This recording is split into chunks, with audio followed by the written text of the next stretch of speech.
Ukrainian President Volodymyr Zelensky visited the area flooded by a major dam that collapsed in South Ukraine this week.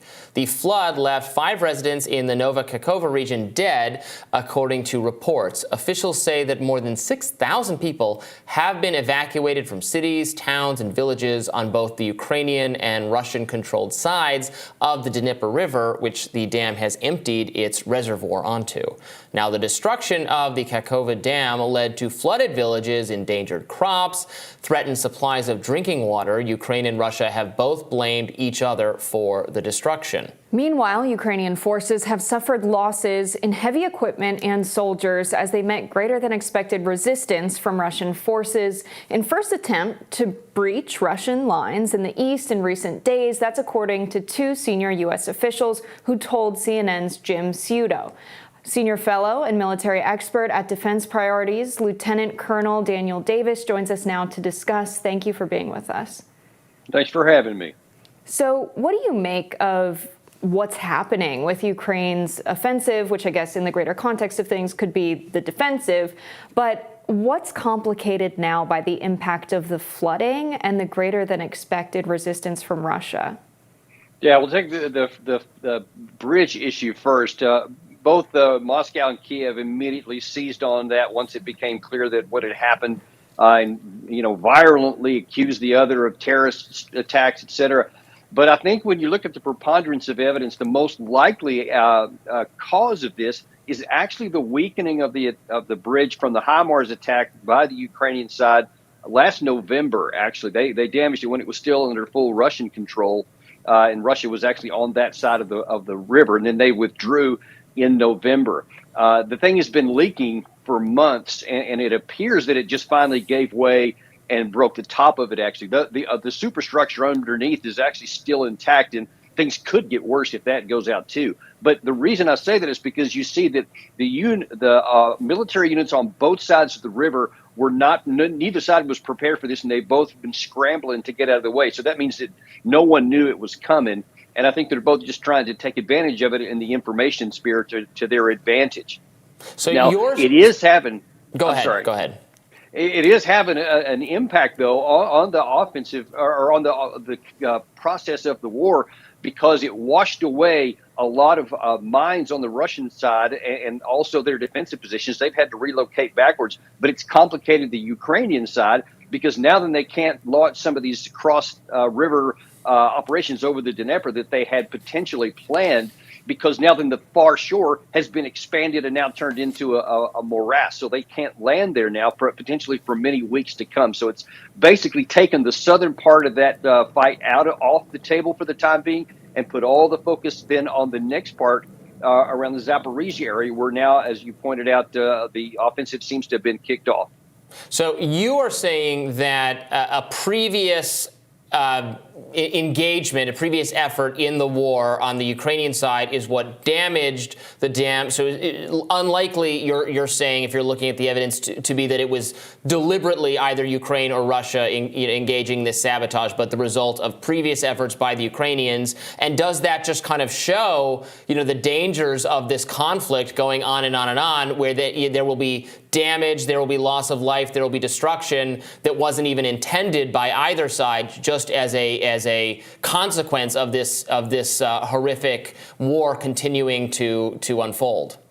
Oh, without question it is. And in fact, one of the secondary problems that's going to come down the line here for God only knows how long is that because of all these minefields that the Russian side had, and probably the Ukraine side too, as far as we know, because now that they've just been washed away, there's no telling where those mines are going to end up. They could be in the middle of streets. They could be in the middle of fields. It could be years before people just stumble on them. But now then they don't even know where they're at. And almost certainly that's going to be stumbled upon by people probably for years to come.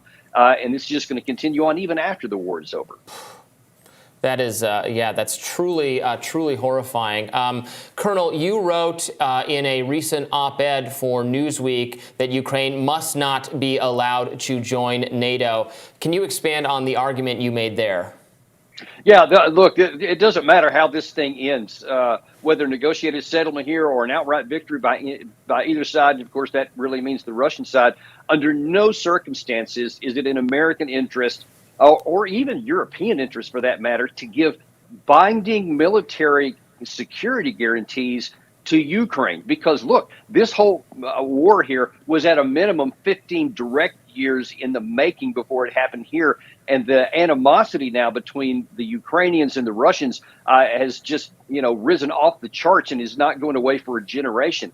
Even after this thing is over, it's entirely possible that the war could start again by either side. And the United States has no interest in being on the hook to potentially go fight a war with Russia if that sparks back again. So armed neutrality for Ukraine is fair game. They should be free with whatever comes out of a negotiated settlement to have their own national security, to arm themselves however they want to be.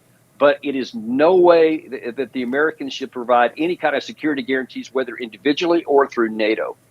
And what do you make of what the Ukrainian people want? It's my understanding that for a long time there was a desire to be a part of Europe geopolitically, culturally, and the war has really shifted this kind of sentiment, especially among citizens in Ukraine who now really feel this identity. We are Ukrainian, we are not Europeans, we are embracing our culture as a part of their defense against an invasion. That's really what sparked this kind of sentiment among the citizens.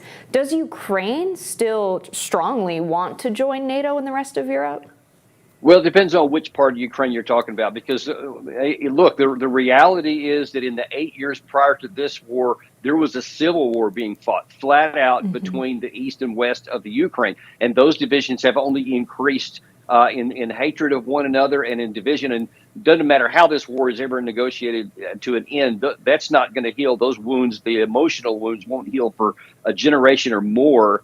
And so the people on the western side, many of them absolutely want to join NATO because they view that as the only security guarantee against a much larger Russian neighbor. And then the other side of the Ukraine, of course, they want nothing to do with NATO or anything else. They want protection from Moscow. So it depends on where you are in Ukraine as to what they want. So there is no unified Ukraine is the bottom line.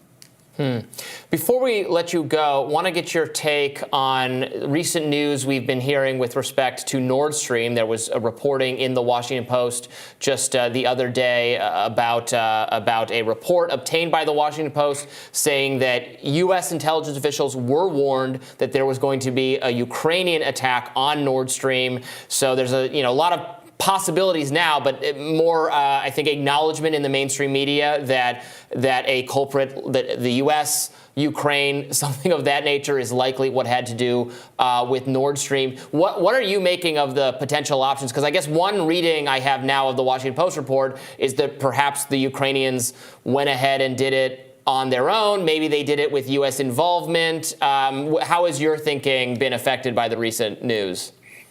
Robbie, I tell you, I've come to really question anything I hear in the public from either Washington, Kiev, London, because there's so much misinformation and so many things turn out later to be untrue.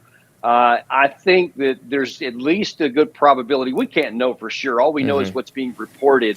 But I think that there's a good chance that this is basically trying to excuse the United States away from having done this. All the things in the Hirsch report I think are the most plausible because they match what actually happened here. And even at the time that came out, a lot of people claimed, this was, potentially some rogue element that did this. And I think this is more, justification from the United States that, that's what happened. But I'm pretty skeptical. I'll put it that way. Lieutenant Colonel Daniel Davis, thank you so much for breaking this down with us. We've got more Rising Always after this. Always my pleasure. Thanks for having me.